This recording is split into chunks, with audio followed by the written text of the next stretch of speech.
Então, é verdade, há um conflito desde o início entre a população judaica e a população árabe, mas nós estamos falando de mais um território habitado por palestinos naquela região, no meio de um universo árabe que já existe como estados nacionais desde o começo do século XX. Não é uma tentativa dos judeus ou dos israelenses de se apropriarem da região, como muitas vezes a gente ouve falar, porque Israel se tornou uma potência e, aliás, se tornou uma potência porque conseguiram transformar o deserto num espaço em que a inteligência e a tecnologia promoveram o desenvolvimento. Deixa eu colocar outra informação assim que vai surpreender todo mundo. Quando Israel foi criado, tinha 900 mil judeus nos países árabes, onde ele falou na Síria, no Iraque, no Egito, né? 900 mil judeus. Tinha até 1947. Antes de você continuar, Márcio, deixa eu só explicar para quem nos ouve de onde vieram esses judeus. Então, eles não surgem no vácuo. Os judeus que viviam no Egito, muitos deles, as famílias estavam lá desde a época da escravidão no Egito. Os judeus que viviam no Iraque eram, em parte, judeus remanescentes do exílio da Babilônia. Quem conhece a Bíblia sabe que os babilônios conquistaram a região e expulsaram os judeus, levaram os judeus para um cativeiro na Babilônia. Tinha famílias remanescentes desse cativeiro. E a maior parte dos judeus que viviam nesses países são os descendentes daqueles que foram expulsos da Espanha e de Portugal no começo do período que também nos toca aqui, porque foi nessa época que o Brasil foi descoberto. Então, essas comunidades judaicas de todos esses lugares foram expulsas quando Israel surgiu. Então, tinha judeus lá há 2.000 anos. Na Síria, no Iraque, no Líbano, no Egito. Sabe quantos tem hoje? Chuta um número. Tinha 900 mil. Porra, não faço ideia. Eu vou chutar que tem mais. Então eu vou chutar que tem 2 milhões. Zero. Tem ninguém. Todos foram expulsos ou mortos. Esses 900 mil judeus foram expulsos e o resto foi morto, massacrado da mesma maneira, massacrados, queimaram as sinagogas, queimaram as escolas, mataram. Eles conseguiram fugir das maneiras mais James Bond que você pode imaginar, ou cruzando o deserto, ou escondido dentro de um automóvel, ou com passaporte falso, para não dizer... 900 mil que poderiam ser refugiados. Esses 900 mil podiam ter virado refugiados e hoje eles eram 4, 5 milhões. Aonde estão esses 900 mil?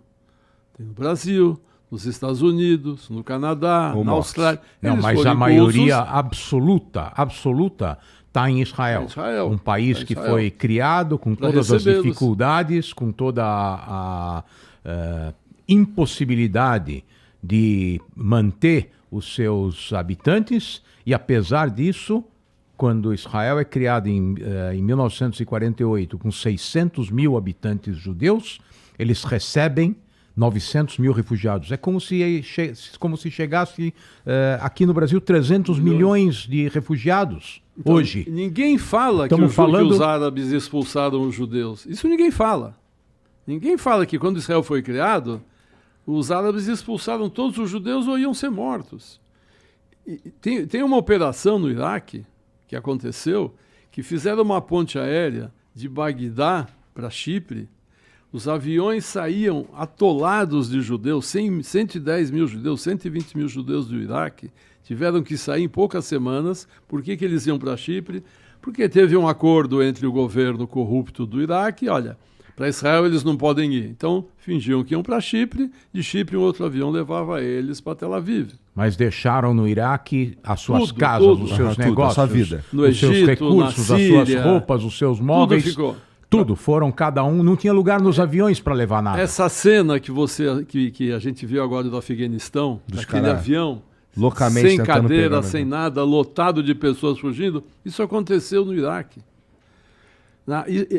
No Egito, eles tiveram que fugir, deixaram tudo. Quando a gente fala deixar tudo, é deixar tudo. Sabe, você olha para o teu quarto, você imagina você olhar para o teu quarto, para a tua casa, e falar, eu só posso levar uma pequena mala, o que eu vou pôr nessa mala?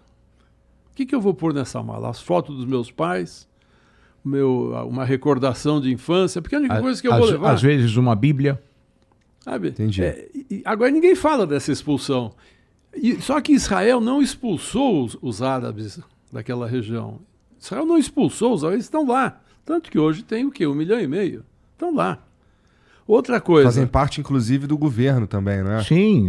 No último governo tinha um ministro árabe, o Partido Árabe, que representa a população árabe de Israel, fazia parte do governo. Na Suprema Corte de Israel tem um juiz árabe. E o mundo está falando de apartheid em Israel.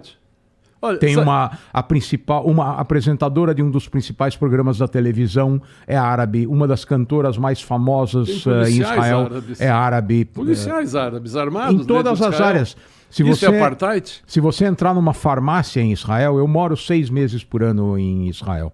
Se você entrar numa farmácia em Israel, a probabilidade de o balconista ser árabe é de 90%. Eu entro na farmácia, falo para o balconista árabe, Kif halak marhaba, ele abre um sorriso de uma orelha até a outra, porque ele vê um judeu entrando na farmácia se preocupando em saudá-lo na língua materna dele.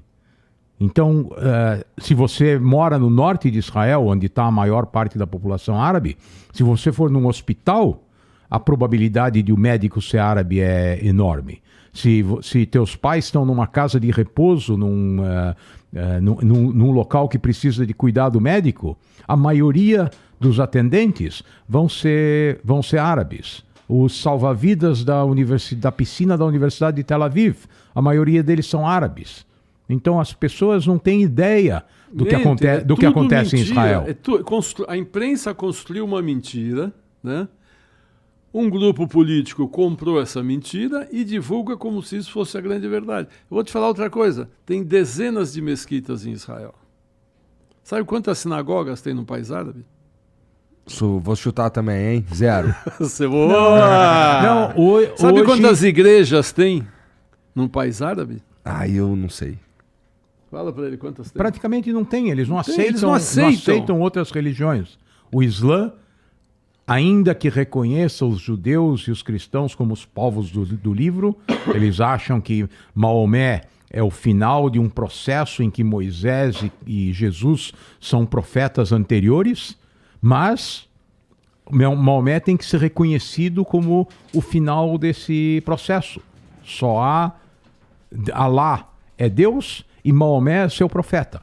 E se você não aceita essa condição, ou você é assassinado, ou você é mantido numa condição inferior em qualquer país árabe. Assim, qualquer país árabe. Hoje nós temos isso que eu ia dizer, com algumas exceções, porque hoje nós temos acordos de paz, inclusive, desde a época dos acordos de Abraão, com alguns países. Então, quando o Márcio falou nenhuma sinagoga, já tem locais de... Agora fizeram. Então, já tem locais em que os judeus podem rezar, por exemplo, nos Emirados Árabes, mas esse é um fenômeno muito recente. Tá. Muito recente. Tá.